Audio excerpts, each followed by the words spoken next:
So if you are just starting to learn about Amazon FBA, you've probably gone on YouTube and different FBA Facebook communities, and there's a lot of confusing information. Some people say you need $20,000 to start, or they say don't do this business model or sell in this country. And I'm going to break down everything that you need to know if you're just starting to learn about Amazon FBA. Let's get into the actual step-by-step process. Step number one, which business model are you going to go after? So there's Amazon FBA private label, which is what I do. I get my own products from China. I put my brand and logo on those products. I create my own listing and pictures and I put them on Amazon. And this is the best business model in my opinion. I've tried the other business model, which is online arbitrage or retail arbitrage, where you buy branded products from different stores at discounts and then you resell them on Amazon. But you run into a lot of issues like the products will be gated so you can't sell them, or Amazon will ask you for an invoice so you have to get that from the actual manufacturer. And there's a lot of different things that you have to do when you do that business model. I tried it for a week and that is when I decided to go with Amazon FBA private label, and I've loved it ever since. I'm doing it full time, so that is just my opinion. And then the other business model is Amazon FBA wholesale, where you buy products at a cheaper price from big brands like Mattel or any big toy company, and you get their permission. You have to establish a relationship and then you resell them on Amazon. I've never done that business model, so I don't really know how it all works, but those are the three different types of business models. And if you want to go with the Amazon FBA private label, then this is your next step. So step number two is make sure that you could actually sell on Amazon. I could type this out right here on Google. Most countries are able to sell on Amazon, but there are a few that are not, like Iran, Nigeria. There's a couple others out there, but make sure that you could actually sell on Amazon before you start doing all of the work. And then once you see that you can sell on Amazon, you're going to go with the Amazon FBA private label business model. Now you have to decide if you want to get a trademark or an LLC. Now to sell on Amazon, you don't need either of these, but I recommend getting a trademark mainly because people go on Amazon and they hijack your listing, meaning they get on your listing and they hit sell a similar product, and then you don't have any protection against your brand if you don't have a trademark. So I recommend getting one, but you don't have to get one right from the start. And then if you want to get an LLC for business purposes, for tax purposes, then you could also get one of those, but you don't have to get it right from the start. I did, but you don't have to. So you could always add these later once you find a product and realize that you are selling well on Amazon and you want to continue for the long term. You could always do it later down the road. Now the fourth step is set up your Amazon FBA seller account and make sure that it's approved before you actually start finding a product, because there's a lot of weird reasons that Amazon will suspend an account for no reason. They'll look at your paperwork, say that it's not enough, and they're going to request different documentation depending on which country you live in. So make sure that your account is set up and you are able to sell before you actually start doing all of the product research. And then you're going to start as a professional seller, but you're going to be getting charged $39.99 a month. But I would recommend you could downgrade your account to an individual, which will be a free account until you actually find your product and set up the shipping plan. And then you're going to upgrade your account to the professional plan so you could have more storage and a lot of other features. So I recommend setting up your account before you even start doing your product research, because why do your research if you can't even sell on Amazon? Think about that. All right, now step number 5 is the most important, and it's going to take you the longest time. So it's product and keyword research. You have to find a good product to sell on Amazon. I see it time and time again. People sell what they like and they didn't do the product research. They launch a product and then they end up losing thousands of dollars because they didn't know how to do the proper product and keyword research. This is why you see a lot of companies out there saying that they offer product ideas that will do $30,000 or $100,000 a month. And a lot of those companies prey on the people that are lazy or give up, and they are bad products, and then you still end up losing tons of money. So I actually have a product validation service, which you could check out down below in the link. And I also offer mentorship where I do product analysis for the students. But you want to make sure that you do the proper product and keyword research and it's a good product to sell before you launch it on Amazon, because that's going to determine how much money you make. And it's going to take a while to find a good product. You got to remember there's tons of people out there searching for these products. So it's going to take time. You have to think outside the box, get creative, try different product research methods. I have a lot of different methods in my other videos and in my course, so check those out. And then once you find that product, you have to check all of the numbers and make sure that you're going to make a profit. Why sell a product on Amazon if you're not going to make any money? So you have to use the Amazon FBA fee calculator. You have to look at all the different fees that you're going to get charged when you sell on Amazon. And that's step number 6. So you want to make sure that you have at least a 20 to 30% profit margin after all the fees. The higher, the better. So just keep that in mind. And then once you find that you are going to do Amazon FBA private label, you found your product, it's going to have a big profit margin. Now you have to go out there and actually look for the the supplier. So most people will go on Alibaba and they'll find a supplier, but you have to make sure that it's a legit supplier. There's a couple things to look out for. I have another video on finding suppliers and getting shipping from China to Amazon, and there's a lot of different shipping methods. I always say DDP, which means they ship your products directly from China to Amazon with no additional fees. You don't need a middleman,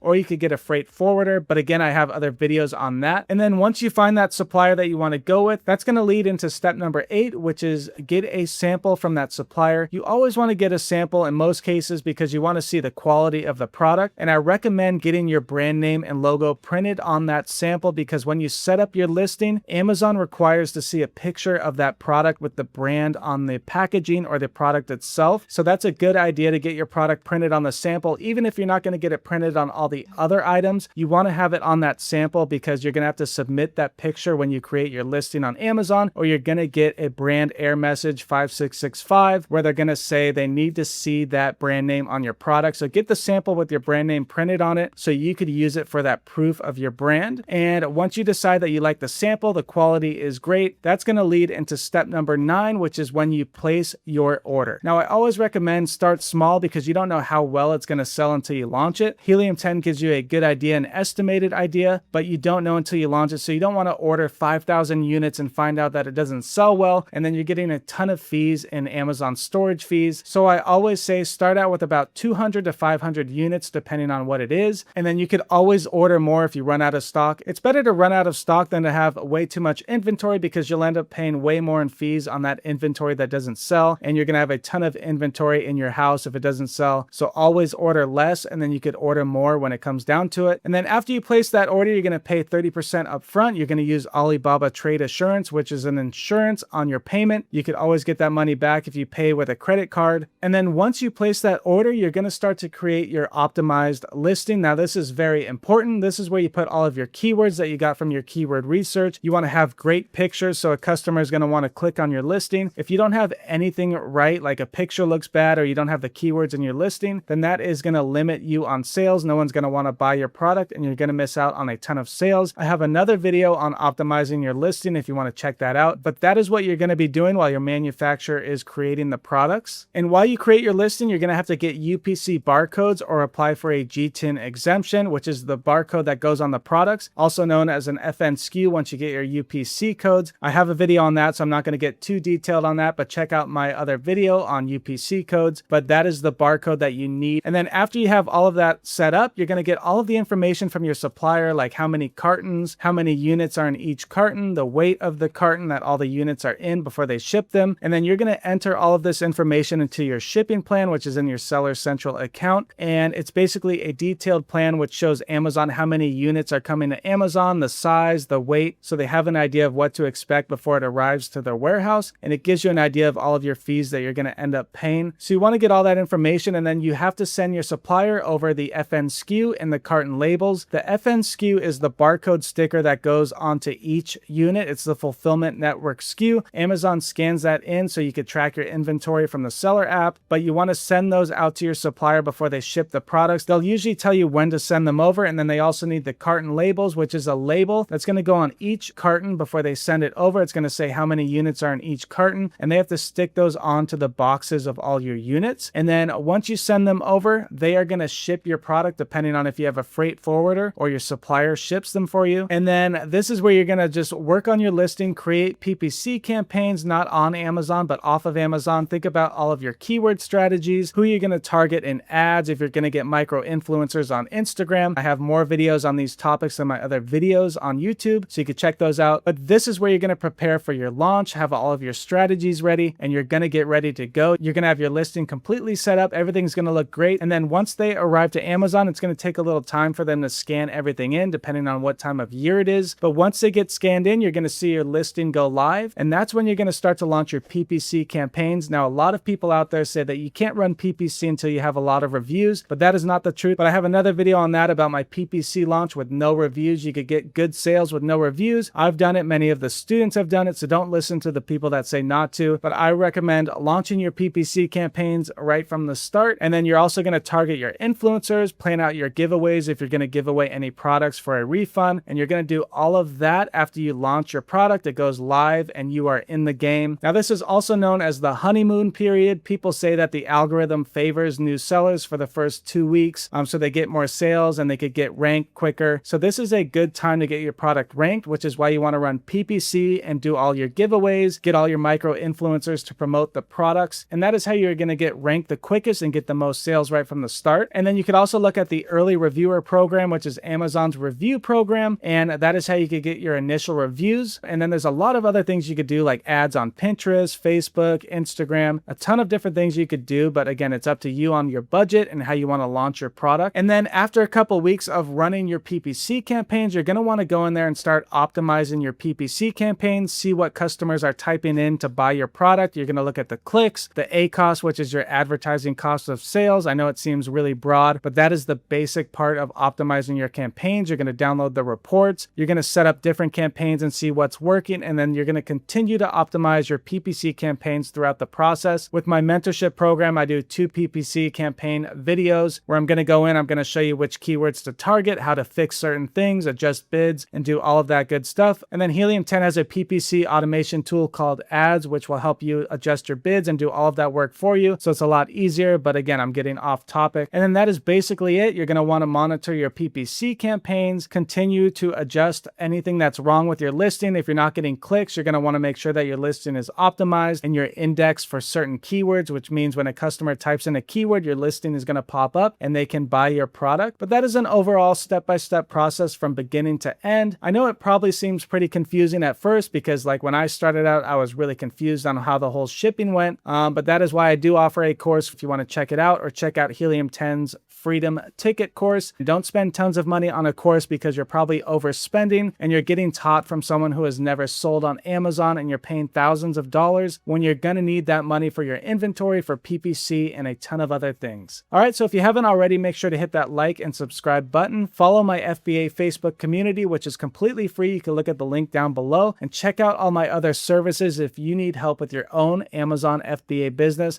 But that is it for this video. I will see you in the next video. Goodbye.